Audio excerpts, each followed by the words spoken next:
اسی گاؤں میں ایک کسان کے گھر کے اندر ساس بہو کے درمیان ہمیشہ ٹھنی رہتی تھی۔ کئی بار کسان کی بیوی روٹھ کر میکے چلی جاتی اور وہ منت سماجت کر کے اس کو لے آتا۔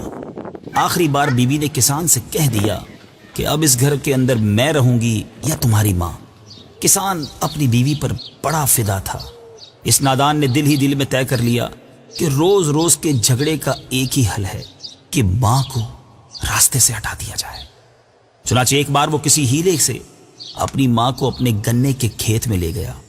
گنے کاٹتے کاٹتے موقع پا کر ماں کا رخ کر کے جو ہی اس پر کلہاڑی کا وار کرنا چاہا، ایک دم زمین نے اس کسان کے پاؤں پکڑ لیا۔ کلہاڑی ہاتھ سے چھوٹ کر دور جا پڑی اور ماں گھبرا کر چلاتی ہوئی گاؤں کی طرف بھاگ نکلی۔